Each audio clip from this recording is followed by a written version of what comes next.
After Mom died, Dad remarried Victor. Years later, I found Mom's letter exposing their fraud. On Father's Day, I gave him the truth in a custom-bound book and watched his face crumble. I'm Michael, I'm 26, and 9 years ago, I gave my stepfather a Father's Day gift that systematically destroyed his life and, in the process, allowed me to take back my family's billion-dollar company. Before I tell you exactly how a custom-bound book became a weapon of mass destruction, do me a favor and let me know where you're watching from in the comments below. It's always incredible to see how far these stories can travel. Alright, so let's get into it. The best place to start is at the end, or what felt like the end for them. Picture it. A perfect, sunny Father's Day in a wealthy Connecticut suburb.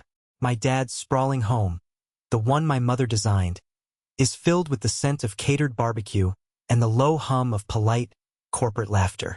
My stepfather, Victor, is the king of this little universe. He's immaculate in a crisp, white linen shirt that probably cost more than my first car payment. He stands by the shimmering blue pool, a flute of champagne in one hand, captivating a small audience of business associates with some witty anecdote. He looks every bit the self-made man, the charming savior he had spent years pretending to be.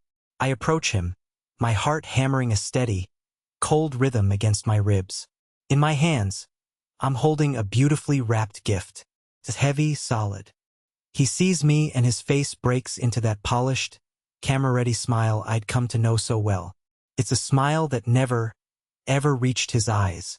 "Michael," he says, his voice as smooth as aged whiskey. "You shouldn't have." "It's the least I could do," I reply, and the double meaning is a secret, savage thrill that courses through my veins. He takes the gift, his movements unhurried and confident. He carefully peels away the wrapping paper, revealing a handsome, dark brown leather-bound book. On the cover, embossed in elegant gold lettering, are the words, "A son's gratitude." A soft, self-satisfied chuckle escapes his lips. He's undoubtedly thinking it's a sentimental photo album, a curated collection of memories from the perfect family life he thought he had successfully manufactured. He opens the first page. His smile doesn't vanish immediately. It just freezes. It becomes a brittle porcelain mask.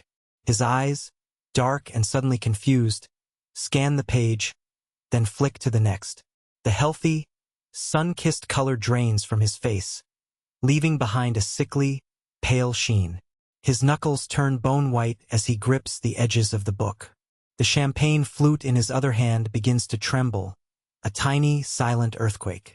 Page after page, he turns them, his movements growing faster, jerkier, his breathing becoming shallow and audible. The polite laughter and cheerful music around us seem to fade into a dull, distant roar. My entire world narrows to a single point of focus, his face. I watch it crumble, the carefully constructed facade of the powerful, loving stepfather disintegrating in real time. He was looking at the unvarnished truth. His truth. My truth. But that moment, as satisfying as it was, wasn't the final act. It was just the first shot in a war they didn't even know I was fighting. To understand how we got there, how a grieving 11-year-old boy became the architect of their downfall, we have to go back. Way back. To a time when I had just lost my mom and was about to lose everything else.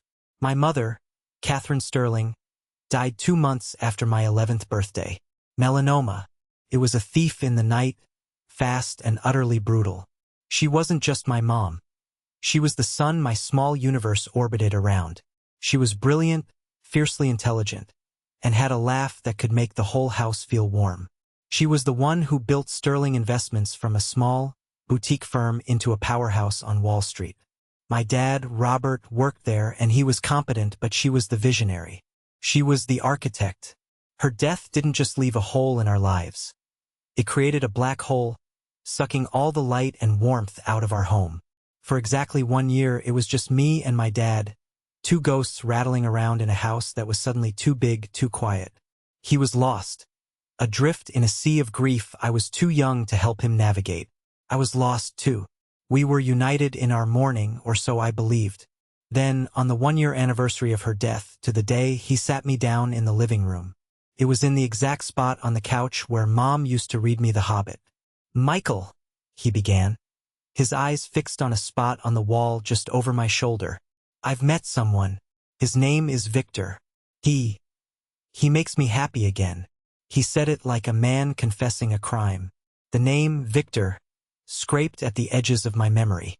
He worked at Mom's firm, client relations. The guy who was always a little too smooth, a little too polished in his designer suits. A few weeks later, Victor was standing in our foyer, not as a guest, but as an invader. He was all perfect hair and gleaming white teeth, that empty smile already in place. "It's a real pleasure to finally meet you, Michael," he said, his voice like honey laced with something I couldn't yet name. He didn't offer to shake my hand, he just sort of sized me up. Later that night, my dad came to my room. "You need to try, Michael," he pleaded, his voice thin and desperate. "For me, please." So I tried. For my dad, I tried. I helped Victor carry his sleek, minimalist boxes into the house.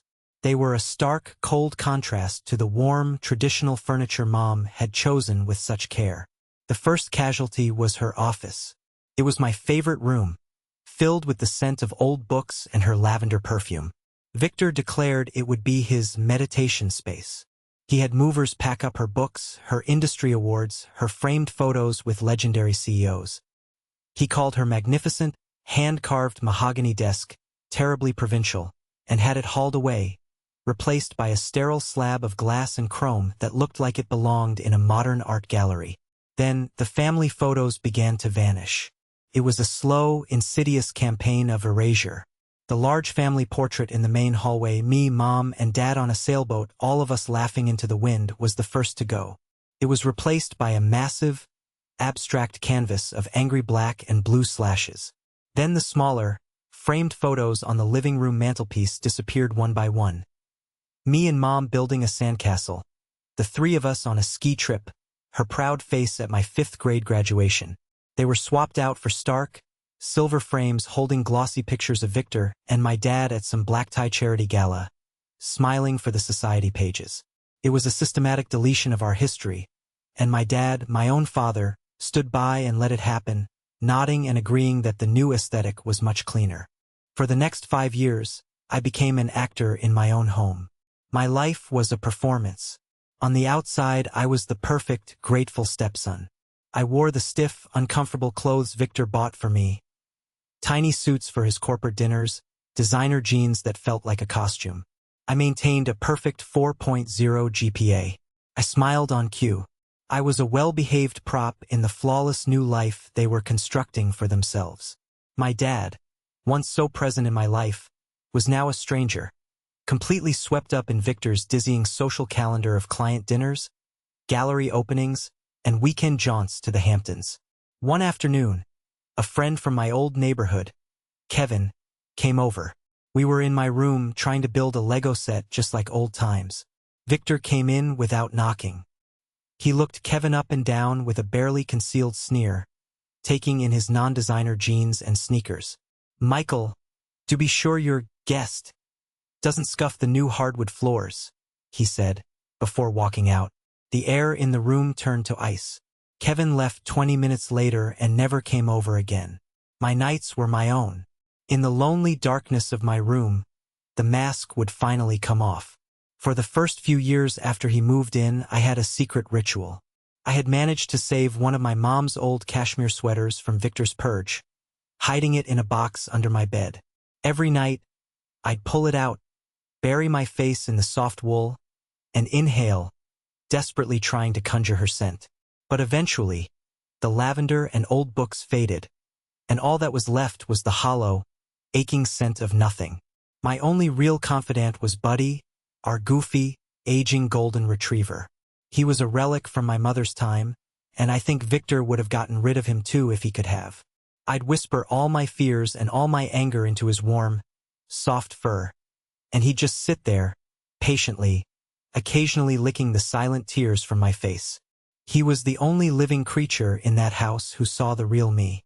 Victor's gifts were always a special kind of cruelty. They were expensive, ostentatious, and had nothing to do with me. For my 14th birthday, He presented me with a set of antique gold cufflinks. "These will look splendid when you start interning at the firm," he announced. I was a 14-year-old kid who lived in t-shirts and hoodies. The gifts weren't for me. They were for the miniature version of himself he was trying to sculpt. The breaking point. The moment the deep, simmering ocean of resentment inside me finally began to freeze into something hard and sharp like an iceberg, came during my sophomore year of high school. I had discovered the theater program. It was the first thing since my mother's death that made me feel a spark of passion, a sense of purpose. I poured every ounce of my being into it, and to my astonishment, I landed the lead role in our school's production of Arthur Miller's Death of a Salesman. It was a huge deal for me. It was my thing. Opening night was set for Friday, November 15th. A week before, Victor summoned me to the living room. My dad was there, looking tense and avoiding my gaze. "Michael," Victor began, his voice calm and deceptively reasonable.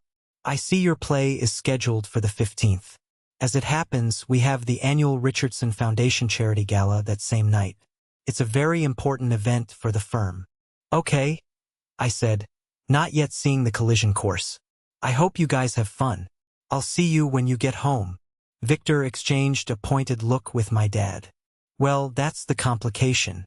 The Richardsons are bringing their son, the one who just got into Princeton. We were hoping you could join us. It's about building connections, Michael. You're old enough to understand that now." The room went silent. I could hear the blood pounding in my ears. "You want me to miss opening night?" I asked, my voice barely a whisper. "My opening night? For a party." "It's not a party, Michael, it's an opportunity," Victor said, a hint of impatience in his tone. "Frankly, it's just a high school play." My head snapped towards my dad. I was silently screaming at him with my eyes. "Please, for the love of God, say something. Stand up for me, just this once." He cleared his throat, his face a miserable portrait of conflict. For a fleeting, hopeful second, I thought he was going to. "Victor, maybe he could." "Robert," Victor cut in, his voice still soft, but now with an undeniable edge of steel. "This is important. For us." And just like that, the fight went out of my father. He folded like a cheap suit. He turned to me, his shoulders slumping in defeat, refusing to meet my eyes. "He's right, son. It's just a high school play. There will be other plays. This is for the business. For our future. Our future." The word hung in the air between us, a poisoned dart. His future with Victor. The future they were building on the ruins of the one my mother had built for me. Something inside me didn't just snap. It shattered. It was a quiet, cold, terrifying atomization of the last bit of hope I had for him. I didn't argue. I didn't yell. I simply nodded, my face a blank mask. "Okay," I said. "I understand." I turned and walked out of the room, up the stairs to my bedroom, and closed the door behind me. The performance of The Grateful Son was over. The performance of a lifetime was about to begin. That night, I feigned a sudden stomach flu. They were so relieved not to have a fight that they barely questioned it. While they were off clinking glasses and making connections, I walked into my dad's bedroom closet, to the small floor safe where my mother had kept her most valuable jewelry. I still knew the combination. It was my birthday. Inside, nestled amongst the velvet boxes containing her wedding ring and a string of pearls, was a small, leather-bound box I had never seen before. It wasn't a jewelry box. My hands were trembling as I lifted the lid. Inside, there was no jewel. There was just a single, old-fashioned skeleton key. And a journal. My mother's journal. I took it back to my room, sat on the floor, and opened it. The first page was in her familiar, elegant script. "For my Michael," it read. "If you are reading this, it means I have failed." My heart stopped beating for a second. I sat there under the faint light of my desk lamp, and I began to read. I thought I was just reading my mother's words. I didn't realize I was receiving my inheritance. My mission. That journal wasn't a diary filled with daily anecdotes. The first half was, and it was a gut-wrenching read. It was a collection of her hopes for me, letters to a future self she knew she'd never meet, advice on everything from picking a college to treating people with respect. It was her trying to parent me from beyond the grave, and every word was a fresh stab to my heart. But the last 20 or so pages were different. The handwriting changed. It became shakier, more urgent, the ink sometimes blotting as if from a tear or a trembling hand. This section was a chronicle of a slow-motion home invasion. She had known. She had known about Robert and Victor for at least 6 months before her diagnosis. She wrote about a business trip to Chicago. My dad was supposed to be there alone, but she had a nagging feeling, a woman's intuition, she called it. She flew home a day early and found a hotel receipt in his winter coat pocket. The Ritz-Carlton. A room for 2. A dinner charge for 2. It wasn't her. Her first instinct was denial, then heartbreak. But my mother was a fighter. She didn't confront him. She gathered intelligence. She hired a private investigator, a discreet professional she'd used for corporate due diligence. The journal was suddenly interspersed with the PI's sterile, typed reports. They detailed clandestine meetings, late-night phone calls, the whole sordid affair. Victor was the aggressor, the seducer. My dad was the willing, foolish prize. But the betrayal ran deeper than just infidelity. My mom, the financial genius, started noticing discrepancies in the company accounts. Small amounts at first easily explained away as accounting errors. Then the amounts grew larger. She began her own secret audit, late at night in her office after everyone had gone home. She discovered a complex network of shell corporations registered in the Cayman Islands and Switzerland. Funds were being systematically siphoned from the family trust she had painstakingly built to secure my future, my education, my inheritance. Victor, with his expertise in client relations and offshore finance, was the architect of the scheme. My dad, her husband, the man she had lifted from obscurity and mentored, was his willing accomplice, signing off on the transfers. There was one entry that I had to read 3 times before I could process it. It was a transcript of a text message from my dad to Victor, intercepted by the private investigator. It was dated 4 months before she got sick.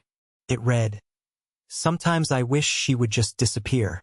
It would make everything so much easier." The words swam before my eyes. My blood turned to ice water in my veins. Disappear. And then, just a few months later, she did. She got sick, and she disappeared from our lives forever. Taped to the inside back cover of the journal was the strange, old-fashioned key I'd found in the box. Beneath it, a short, final note in her shaky hand. "What you find there will change everything. Don't trust the doctors Robert hired. Find Judge Lawrence Henderson. He was my mentor and he is a good man. Be smarter than I was. Be stronger. I love you always." The next morning, I feigned a lingering illness. The moment the garage door rumbled shut, signaling their departure for work, I was out the door. I took a bus downtown, my backpack heavy with the journal and a laptop. My hands were sweating, my heart pounding a frantic rhythm as I walked into the grand, marble lobby of the First National Bank. I felt like an imposter, a little kid in a world of grown-up secrets. I approached the main desk, where an older manager with a kind face was working. His nameplate read, "Mr. Abernathy." "Excuse me, sir," I mumbled, my voice cracking. I think I need to access a safe deposit box." I held up the ornate key, my hand trembling. He looked from the key to my face. A flicker of recognition, of gentle sadness, crossed his features. "You must be Michael Sterling," he said, his voice soft. He stood up, his movements deliberate. "Your mother said you might come one day. Follow me." He led me down a quiet hallway and into the vault. The air was cool and still. The silence was absolute, broken only by the sound of our footsteps on the polished floor. The massive, circular steel door, with its intricate gears and locking mechanisms, looked like something from a spy movie. He used his master key and my key, and the lock turned with a satisfying, heavy clunk. He pulled out a long, surprisingly heavy metal box and showed me to a small, private viewing room. It was furnished with just a table and a single chair. "Take all the time you need," he said, and closed the door softly behind him, leaving me alone with my mother's final secrets. I stared at the box for what felt like an eternity before I could summon the courage to lift the lid. Inside, it wasn't just a mess of papers. It was a meticulously organized case file, a testament to my mother's brilliant, orderly mind even in the face of betrayal. There were stacks of bank statements, with damning wire transfers circled in red ink. There were the incorporation documents for the shell companies. There was a thick file from the private investigator. There was a USB drive labeled simply, "For Michael." And on top of it all, a thick, sealed envelope with my name written on it in her hand. With shaking fingers, I tore it open. The letter wasn't emotional like the journal. It was a battle plan, direct, strategic, and cold as ice. She laid out the entire scheme, explaining how Victor had preyed on my father's deep-seated insecurities about living in her professional shadow. She detailed how they had siphoned millions. Then I came to the last part of the letter, and the floor seemed to drop out from under me. "I don't trust the doctors," she wrote. "My decline has been too rapid. Robert insists on using a new private physician, someone I've never met. I have had my own blood work done secretly through Dr. Evans, a friend from college. The results are on the USB drive. I fear I won't have time to see them myself. Whatever they show, use them." My heart hammered against my ribs. I pulled my laptop from my backpack and plugged in the USB drive. There was only one file on it, Labendersortels Confidential PDF. I clicked it open. It was a series of medical reports. I didn't understand all the terminology, but I saw certain words highlighted in yellow. Elevated levels of thallium. Anomalous traces of arsenic. Below the tables of numbers was a short, clinical summary from Dr. Evans. The levels of these heavy metals are highly irregular and not consistent with any natural illness. They are, however, consistent with slow, systematic poisoning. I slammed the laptop shut, a strangled gasp escaping my lips. This wasn't just theft. This wasn't just an affair. This was murder. They had poisoned my mother. They had killed her. I forced myself to pick up her letter again. There was one last part. My mother, ever the strategist, was always one step ahead. 2 weeks before she died, realizing how completely she had lost my father, she had met with a lawyer he didn't know existed. She had created a second, secret trust, completely separate from the family accounts. She had rewritten her will, and she had assembled a team, a top-tier financial crimes lawyer, a brilliant forensic accountant, and her old mentor, a retired and widely respected federal judge named Lawrence Henderson. They were her contingency plan. They were my secret army. Her instructions to them were simple and chilling. Lie in wait. Protect the secret trust. And when her son, Michael, came of age or came looking for answers, they were to give me their unwavering support. The letter ended with a final, searing command. "Don't let them win, Michael. What is rightfully yours remains yours. Take it all back." For me, I sat in that sterile, silent room for hours, the cold of the marble floor seeping into my bones. The grief was a physical weight, a crushing pressure on my chest. But underneath that grief, something else was being forged in the fire of my rage. Cold, hard resolve. The boy who cried himself to sleep clutching his mom's faded sweater was gone. In his place was the son of Catherine Sterling. And I had a mission. I would not confront them. I would not scream or cry. That's what they'd expect a child to do. No, I would do what my mother taught me. I would be smarter. I would be stronger. I would play the long game. I would become the perfect son, the perfect student, the perfect, smiling prop in their perfect stolen life. And I would burn their world to the ground from the inside out. Returning to that house was one of the hardest things I've ever done. I walked in, and Victor was in the kitchen, humming to himself as he made a protein shake. He looked up and smiled his empty smile. "Feeling better, Michael?" "Much better, thanks," I said, my voice even. Inside, I was screaming. The next 5 years were an exercise in brutal, relentless self-control. It was my own private boot camp. On the outside, I transformed into the son they had always wanted, the one they could boast about at their dinner parties. I threw myself into my studies with a ferocity that surprised my teachers. I wasn't just studying for grades. I was studying for war. I devoured books on economics, finance, and corporate law. I joined the debate team to learn how to argue, the investment club to learn their language. Michael is a natural, Victor would say, ruffling my hair in a condescending paternal gesture. He gets his business sense from his father. The irony was a bitter pill I swallowed every single day. But my real education happened in the shadows. My first call was to Judge Lawrence Henderson. I found his number in a private directory my mom had left in the safe deposit box. Making that call was terrifying. My hand was shaking so badly I could barely dial. I was a 16-year-old kid about to accuse his father of embezzlement and murder to a retired federal judge. I expected him to hang up on me. "Judge Henderson's office," a gruff voice answered. "My name is Michael Sterling," I said, my own voice a squeak. "My mother was Catherine Sterling. She told me to call you." There was a long pause. Then, the gruffness in the voice softened. "Where are you, son?" We met a few days later at a dusty old diner in a part of town they would never visit. He was a tall, imposing man in his late 60s, with a full head of white hair and eyes that seemed to see right through you. He looked like a man who had seen everything. He listened to my entire story without a single interruption, his gaze never leaving mine.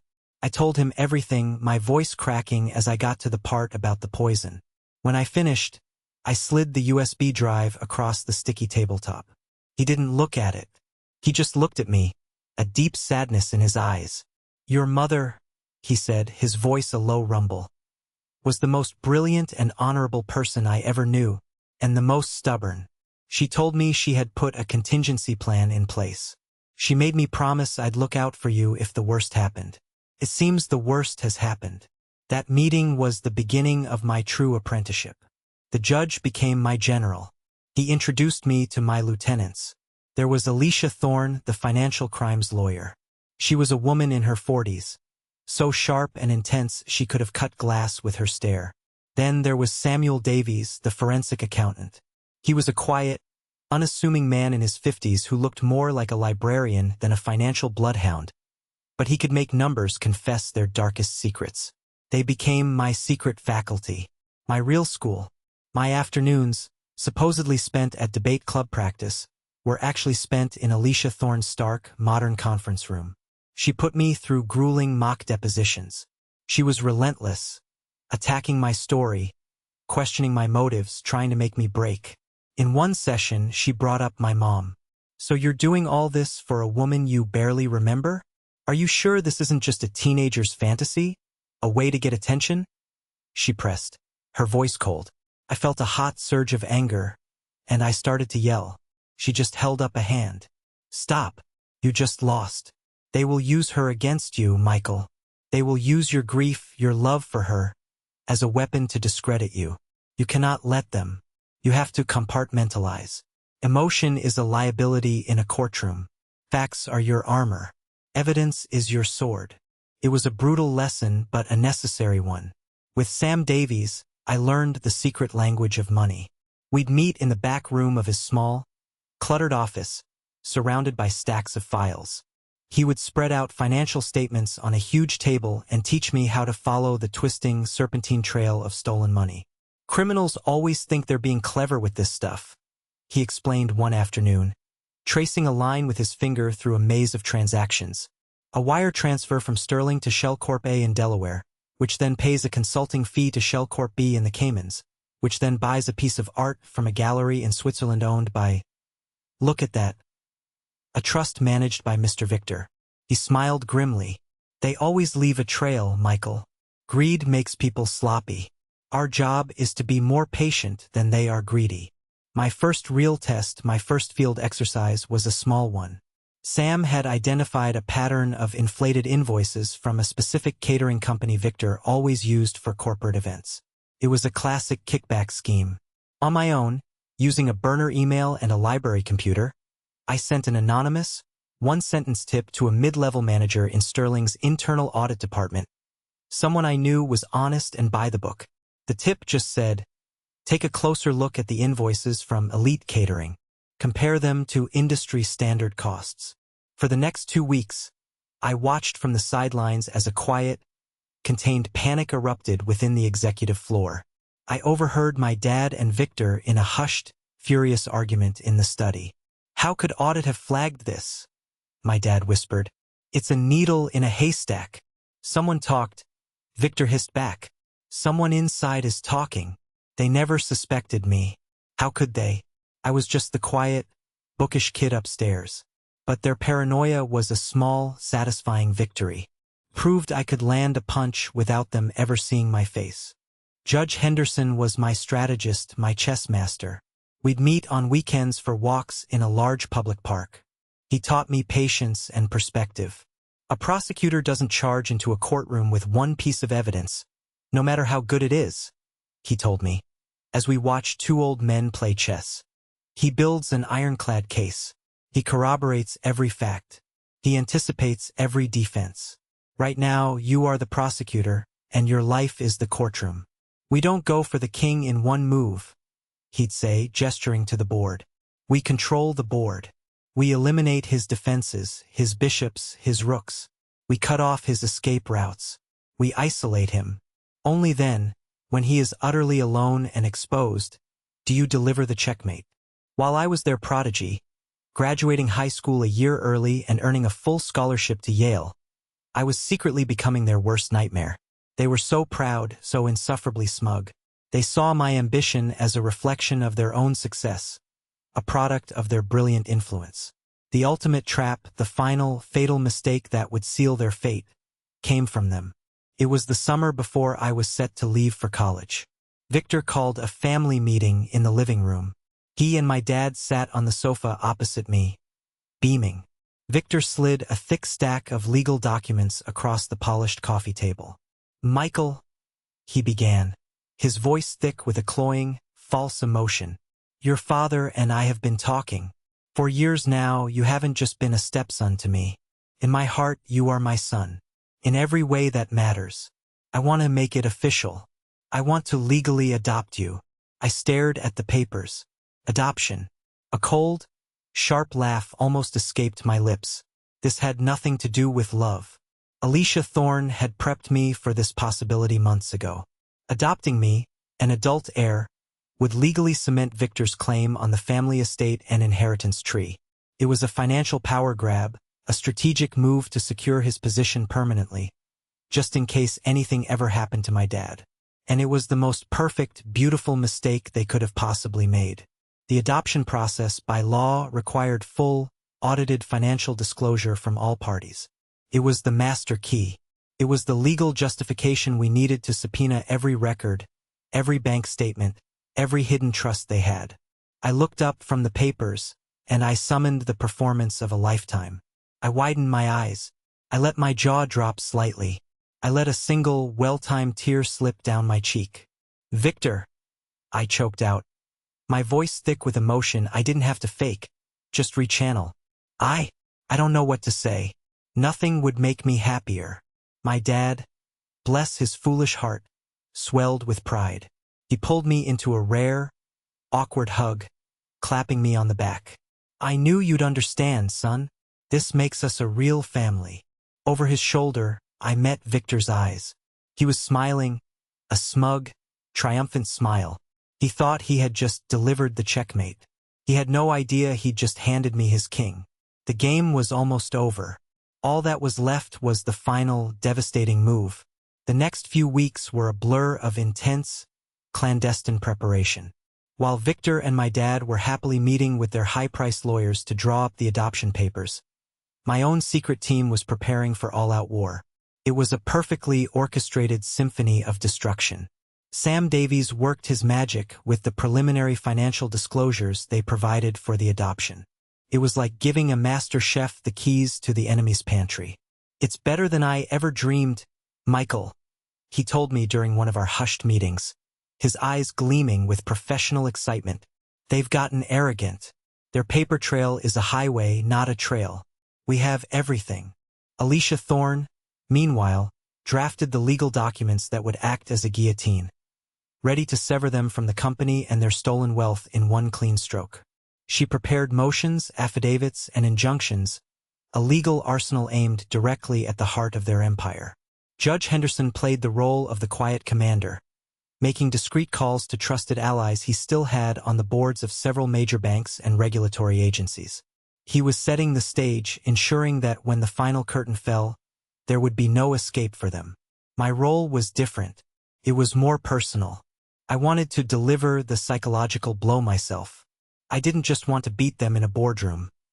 I wanted them to understand, in visceral, gut-wrenching detail, how they had been defeated, and by whom. I went to a specialty bookbinder in the city, an old artisan who worked with leather and gold leaf, and gave him a very specific set of instructions. The result was a heavy, substantial, leather-bound volume. A son's gratitude. Father's Day arrived. A picture-perfect June day. The house was teeming with their friends. The air thick with the smell of money, expensive perfume, and grilled salmon. I let Victor have his moment in the sun. I watched him circulate, laughing his booming laugh, accepting pats on the back, the undisputed master of his universe. I bided my time, a predator waiting for the perfect moment to strike. I waited until my dad was called away to take an urgent business call, leaving Victor holding court by the poolside. The stage was finally set. I walked through the crowd, my path deliberate, and stopped before him.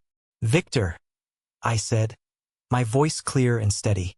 "I have something for you." I handed him the heavy, wrapped gift. He was visibly delighted. As he unwrapped it and saw the gold-embossed title, he let out that self-satisfied chuckle of his. "Michael, this is too much. Really. Open it," I said. My voice was quiet, but it carried an authority that made him pause. He opened the book. The first page, on the left, was a beautiful, smiling photograph of my mother in her prime, taken at the company's 10-year anniversary party. On the right-hand page, in stark black and white, was a scanned copy of a hotel receipt. The Ritz-Carlton, Chicago. A suite for two. Victor's name on the credit card slip. His smile didn't drop. It shattered. One moment it was there, the next it was gone, replaced by a mask of slack-jawed confusion. He looked up at me, his eyes wide, searching for an explanation. I gave him none. My face was a placid lake, betraying nothing. His head snapped back down to the book. He turned the page. On the left, a photo of my mom holding me as a baby, her face buried in my hair. On the right, a copy of the text message, blown up and impossible to misread. "Sometimes I wish she would just disappear." A small, strangled sound escaped his throat. He kept turning, faster now, his movements jerky and uncoordinated. Each left-hand page held a piece of my stolen childhood. A photo of my mother and me at a Yankees game at my 5th-grade play on a family vacation. Each right-hand page held a piece of his treachery. A bank statement showing a massive wire transfer to a numbered Swiss account. A copy of a forged signature on a corporate document. A printout of an incriminating email. It was a meticulously curated timeline of his betrayal, a photo album from hell.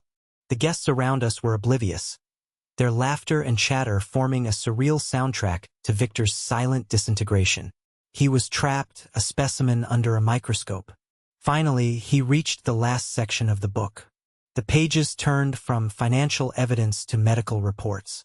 My mother's secret blood tests. I had asked Sam Davies to help me format them.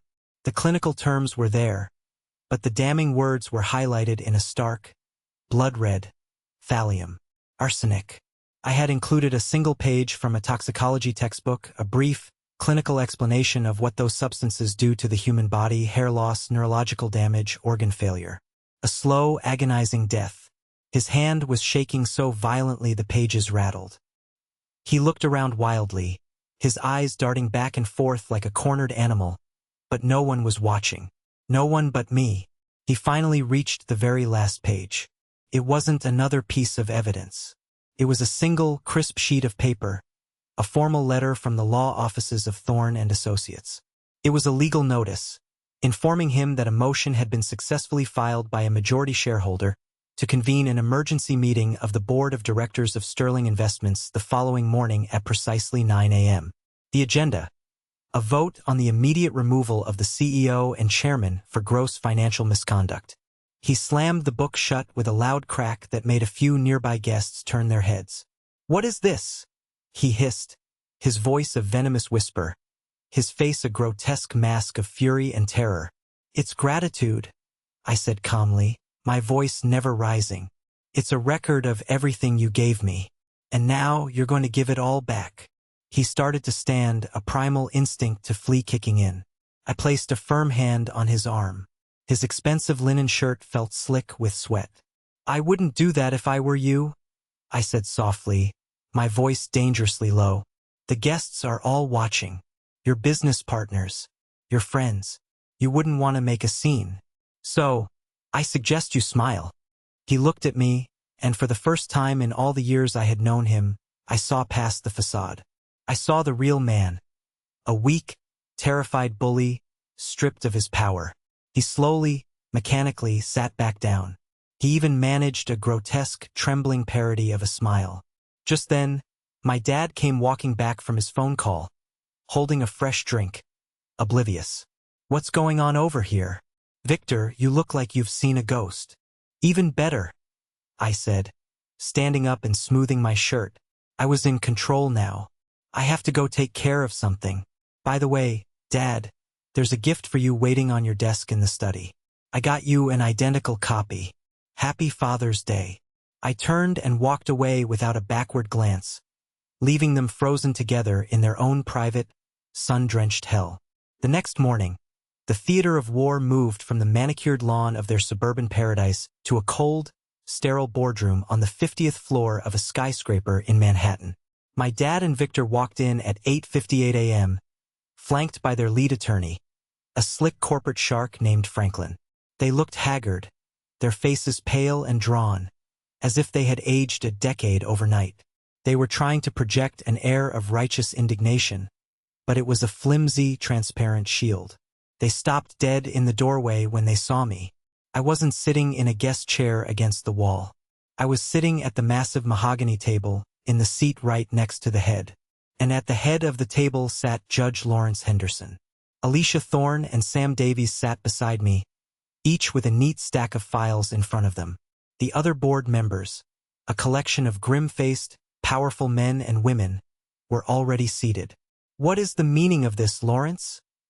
my dad demanded, his voice attempting authority but cracking with panic. He pointed a trembling finger at me. "What is he doing here?" Judge Henderson didn't even look at him. He simply nodded to Alicia Thorne.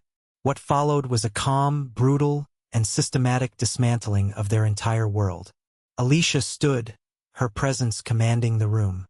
She didn't raise her voice. She didn't use inflammatory language. She simply, methodically presented the facts.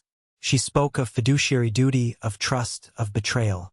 Then she began to put the evidence on the large screen at the end of the room for the entire board to see. The offshore accounts, the fraudulent invoices, the shell corporations, the kickback schemes. It was an undeniable, irrefutable portrait of massive, long-term embezzlement. She didn't even have to mention the affair or the medical reports. She didn't need to. This was a corporate assassination, and she was the world's most efficient killer. Finally, she brought up the last slide. It was a single, devastating clause from my mother's revised will and the secret trust she had created. It stipulated that in the event of proven gross financial misconduct or criminal malfeasance by the acting CEO or chairman, controlling interest of her majority shares would immediately and irrevocably transfer to a new, independent board of trustees, to be chaired by Judge Lawrence Henderson. This board would hold and manage the shares until her sole heir, Michael Sterling, reached the age of 25 and had successfully completed a graduate degree in business or finance. The silence in the room was absolute. It was the thick, heavy silence of a tomb. My dad stared at the screen, his mouth hanging agape, making small, gulping sounds like a fish out of water. Victor just sat there, deflated, a collapsed balloon of a man, staring at his hands on the table. Judge Henderson finally spoke, his deep voice filling the room with an air of finality. "The board has already held a preliminary vote. Robert, Victor, you are both removed from your positions and stripped of all duties, effective immediately. The choice before you now is a simple one. You can sign these resignation papers and the accompanying agreement to transfer back every single cent you have stolen, in which case the company will handle this matter internally, without alerting the authorities. Or, he paused, letting the weight of his next words sink in, we can hand this entire, comprehensive file over to the U.S. Attorney's Office for the Southern District of New York. I believe they would be very interested in a case of this magnitude. The choice is yours. My dad's head swiveled towards me, his eyes wide and pleading. Pleading for what I'll never know. Forgiveness? Mercy? An escape route? I just looked back at him, my face as blank and unreadable as a stone. I had learned from the best. The boy he had dismissed was gone. The man sitting before him was his mother's son. They signed. Of course, they signed. Their blustering, their threats. Their entire world of smoke and mirrors had evaporated in the cold, hard light of incontrovertible proof. Facing the simple binary choice between public humiliation and a long, unpleasant stay in a federal prison, they chose humiliation. It was a quiet, almost anticlimactic end to their years of tyranny. In the space of 10 minutes, with the scratch of a few pens on paper, they signed away the company, their careers, their stolen fortune, and their futures. They walked out of that boardroom as hollowed-out men, ghosts in their own expensive suits. I didn't stick around to watch them leave. The moment the last paper was signed, my part in the execution was over. I stood up, and Alicia Thorne handed me a thick manila folder. Your flight to New Haven leaves from LaGuardia in 3 hours, she said, a rare, small smile touching her lips. Your dorm room is set up. Your tuition is paid for. Everything is taken care of. I nodded, a strange lump forming in my throat. I looked at Judge Henderson, who had risen from his chair at the head of the table. He walked over and placed a heavy, reassuring hand on my shoulder. Your mother would be so proud of you, son. Not just for what you did, but for how you did it. I walked out of that building, out of that life, and didn't look back. I didn't go back to the house that had never truly felt like mine. I took a cab straight to the airport. As I sat at the gate, waiting for the flight that would take me to Yale, to my new life, a strange and unexpected feeling washed over me. Emptiness. For 5 years, my entire existence had been fueled by a white-hot engine of rage and a singular need for justice. My every thought, my every action, had been focused on this one all-consuming goal. And now it was done. The fire that had kept me going through the long, lonely nights was suddenly extinguished, and in its place, I felt a deep, profound cold. Who was I without the mission? Who was Michael Sterling when he wasn't the avenging son? The first few months of college were a period of intense dislocation. I was free, but I felt like a soldier returning from a long and brutal war, utterly unsure of how to function in peacetime. I went to classes, I wrote papers on macroeconomic theory, I even went to a few loud, crowded parties in freshman dorms. I was surrounded by people, but I had never felt more alone. The skills I had spent years honing, deception, surveillance, emotional suppression, were useless here. I had a weekly phone call with Judge Henderson. He'd give me updates on the company. Under his steady, experienced hand as the interim chairman, it was stabilizing. He was methodically rooting out the last of Victor's cronies and restoring the ethical, client-first foundation my mother had built. It was a slow, difficult process, but it was working. He told me my dad was still technically on the books as a consultant, a title with no power, no office, and no responsibilities. It was part of the deal we'd made. He got to keep a sliver of his dignity, a way to save face with his few remaining friends, in exchange for his full and silent cooperation. He was a ghost in the halls of his former kingdom. Victor had vanished off the face of the earth. The day after the board meeting, he had packed a single suitcase, called a car service, and left. My dad, the judge told me, had filed for divorce a week later.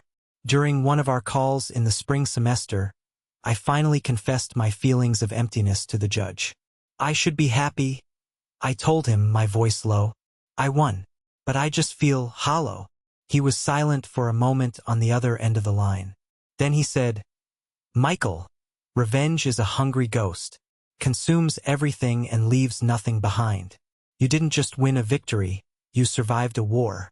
It takes time to learn how to live in the quiet that comes after.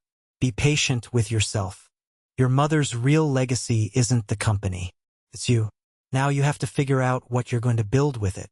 His words stuck with me.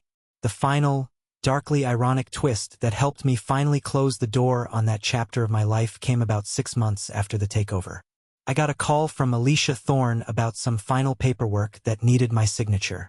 "By the way," she said, her voice laced with the dry, cynical amusement I'd come to appreciate, "you might find this interesting. We got the final divorce decree for your father. The official grounds cited weren't fraud or irreconcilable differences." "What was it?" I asked, morbidly curious. "Infidelity," she said. "Yeah, his infidelity with my mom," I said bitterly. "No," she replied, and I could almost hear her smirk through the phone. "Not his. Victor's. Apparently, your former stepfather had been having another affair for the past year. With a junior lawyer from their own legal department. A 20-something young man named Ryan." I leaned back in my dorm room chair and just started to laugh. It wasn't a happy laugh, but it was a real one. It was a laugh of pure, unadulterated absurdity. It was the perfect, pathetic, and utterly fitting end to their sordid story. My father had torched his relationship with his only son, desecrated the memory of his wife, and handed over his soul, all for a man who was, in the end, betraying him too. The deceiver had been deceived. The user had been used. That was the moment the ice inside me finally, truly started to thaw. It wasn't about them anymore. Their pathetic, circular story of betrayal was over. It was time for mine to truly begin. The years at Yale flew by after that. College became my decompression chamber, a place where I could slowly, carefully rebuild myself. For the first time since I was a little boy, I made real friends, people who knew me as Michael the history nerd, not Michael the tragic orphan or Michael the corporate heir. I stayed up way too late studying for exams, I ate way too much cheap pizza, and I learned how to be a normal person again. I learned who I was when I wasn't defined by the weight of grief or the fire of revenge. I decided to double major in economics and history. The finance part felt like a duty, a way to prepare myself for the future that awaited me. But history was my passion. Studying the rise and fall of empires, the great strategies of generals and leaders, it all felt strangely familiar. It taught me perspective. It taught me that my own story, as dramatic as it was just one small story in a long, complicated human history of struggle and survival. I spent my summers interning at Sterling Investments. I didn't take a corner office. I started in the mailroom, then moved to the research department as a junior analyst. I wanted to learn the business my mother had built from the ground up. I wanted to understand its soul. I wanted to earn my place, not just inherit it. The employees at first were wary of me, the boy prince. But they saw me putting in the hours, doing the grunt work, and slowly, I earned their respect. Judge Henderson remained my mentor and my friend. He guided me, he challenged my assumptions. He prepared me for the immense responsibility that was coming my way. He wasn't just my mother's friend anymore. He was mine. He was the grandfather I never had. When I was 26, with my MBA from Stanford in hand, the Board of Trustees officially and unanimously voted to dissolve the trust and install me as the new chairman of the board of Sterling Investments. The transition was seamless. There was no big press conference, just a quiet meeting in the main boardroom. Judge Henderson, his work finally done, stood up and shook my hand. "It's yours now, Michael," he said, his eyes shining with pride. "Lead it well. Make her proud." Walking into the chairman's office for the first time as its occupant was a surreal moment. I had insisted that it be restored exactly as it was when my mother had it. Her grand, mahogany desk was back in its rightful place. Her books lined the shelves. Her awards were polished and displayed. Felt like coming home. I had done it. I had taken it all back. The company was stable, profitable, and more respected than ever. My father was long gone from the business. He had taken an early retirement a few years after the takeover, a broken and diminished man. I saw him once, by complete chance, at a coffee shop in Midtown. He looked older than his years, tired and gray. He saw me, And for a long, silent moment, our eyes met across the crowded room. There was a vast, empty ocean of things left unsaid between us. But as I looked at him, I realized with a shock that I felt no anger. Not anymore. Just a quiet, profound sadness for the man he could have been. For the father I had lost long before my mother ever got sick. We just gave each other a small, almost imperceptible nod, and then he turned and walked away. But taking back the company, restoring my mother's office, it wasn't enough. Felt incomplete. Justice for my mother couldn't just be about punishing the guilty. It had to be about honoring her life, her values. Her real legacy wasn't about profit margins and stock prices. It was about integrity. So, on what would have been her 60th birthday, I called a special meeting of the board. I stood before them, the leaders of the company she had built, and I proposed something new. I announced the formation of the Catherine Sterling Foundation. Its mission would be simple and direct, to provide pro bono legal and forensic accounting support to victims of complex financial fraud within families, especially cases involving the exploitation of the elderly or the disinheritance of children. For the people who, like me, had been betrayed by the very people who were supposed to protect them. I announced that I would be seeding the foundation with a significant portion of my own personal fortune, and that going forward, the company would dedicate a percentage of its annual profits to fund the foundation's work. That was the moment it all came together. That felt like the real victory. It wasn't the dramatic boardroom takedown. It wasn't the financial success. It was this. It was taking the ugliest, most painful chapter of my life and transforming it into something that could help others write a better, more just story for themselves. It was taking the poison that had killed my mom and, in my own small way, creating an antidote. So here I am. I'm 26 years old, and I run a billion-dollar company from my mother's old office. From the outside, I suppose it looks like the happy ending of a movie. But real life is quieter, more complex than that. The house where I grew up, the stage for so much pain, was sold years ago. I live downtown now, in a clean, modern apartment with a great view of the city skyline. It's my own space, filled with my own memories. Buddy, my goofy, loyal golden retriever, lived a long and happy life. He passed away peacefully while I was home from college one Christmas. I buried him in the backyard of my new apartment building's small garden. I miss him every day. Sometimes, when I'm working late and the city lights are twinkling below, I'll lean back in my chair and look at the single photograph I keep on my desk. It's the one of my mother holding me as a baby, her face buried in my chubby neck, laughing. It's the same photograph I used as the first page of that horrible book. For years, when I looked at it, I felt the hot sting of rage, the cold fire of revenge. It was my fuel. Now, when I look at it, I just feel a deep, quiet peace. I feel her presence, not as a ghost demanding justice, but as a guiding star, a source of unwavering strength. The sharp, jagged edges of the pain of her loss have been worn smooth over time, like a stone in a river. It's a part of who I am, but it no longer defines me. It's a source of empathy, a reminder of the resilience of the human spirit. My real inheritance from Catherine Sterling wasn't the money. It wasn't the company. It was the fire in her spirit, the clarity of her mind, and the strength of her integrity. It was the understanding that true power isn't about controlling others or amassing wealth. It's about controlling yourself, about building something that lasts, something that makes the world a little bit better, a little bit fairer than you found it. I didn't just take back her company. I hope, in my own way, I've taken up her mantle. That is the only legacy that truly matters. Thank you for listening to my story. I know it was a long and sometimes difficult one, and I appreciate you sticking with me. I hope it resonated with you in some way. Have you ever been in a situation where you had to fight for something that was unjustly taken from you, or for the memory of someone you loved? Share your story in the comments below. I do read them, and if you found some value in this, please don't forget to like this video and subscribe to the channel so you don't miss what's next. Take care of yourselves.